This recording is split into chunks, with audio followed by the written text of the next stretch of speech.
लोकसभा चुनाव के बीच कमोबेश हर पार्टी को उसके नेता झटका दे रहे हैं। सबकी अपनी वजहें और दावे हैं। इस कड़ी में अरविंदर सिंह लवली भी हैं। वो दिल्ली कांग्रेस कमेटी के अध्यक्ष पद से इस्तीफा दे चुके हैं। उनके इस कदम से कांग्रेस ही नहीं, आम आदमी पार्टी की भी टेंशन बढ़ गई। इसकी वजह यह है कि दिल्ली में इन दोनों का गठबंधन है। आप नेता संजय सिंह ने इस गठबंधन का श्रेय लवली को दिया तो उनकी तरफ से इस पर प्रतिक्रिया आई है।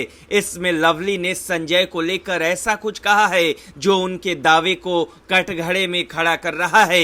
अरविंदर सिंह लवली कहते हैं, संजय सिंह कह रहे हैं कि गठबंधन में मैंने महत्वपूर्ण भूमिका निभाई। शायद उनकी जानकारी में नहीं है कि इंडिया अलायंस के पहले मीटिंग के समय मैं दिल्ली कांग्रेस का प्रदेश अध्यक्ष नहीं था, दूसरी मीटिंग के वक्त भी अध्यक्ष नहीं था, तीसरी मीटिंग के समय भी अध्यक्ष नहीं था।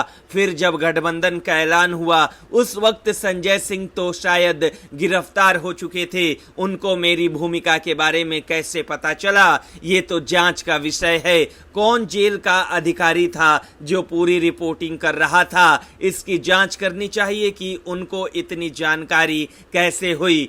आखिरकार जेल में बैठे व्यक्ति को मेरी भूमिका के बारे में कैसे पता चला। अरविंदर सिंह ने आगे कहा है कि ये बड़ा दुर्भाग्यपूर्ण है कि आम आदमी पार्टी मुझे टारगेट कर रही है।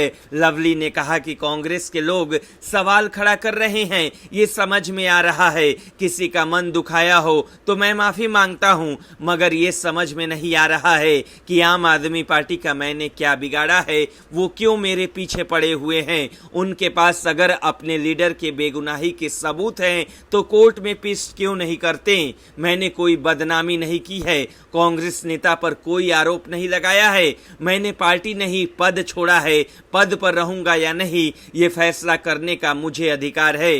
पार्टी के अंदर की चर्चाओं पर मैं ज्यादा टिप्पणी नहीं करना चाहता। बहुत लोगों ने बोला है कि मेरे बोलने और नहीं बोलने का फर्क नहीं पड़ता।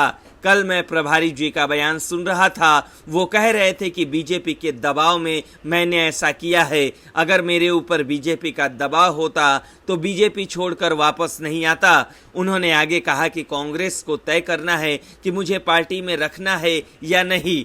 तीर कहीं और का है, कमान कोई और चला रहा है। दिल्ली कांग्रेस के प्रभारी को तो उनके प्रदेश में ही कोई नहीं जानता।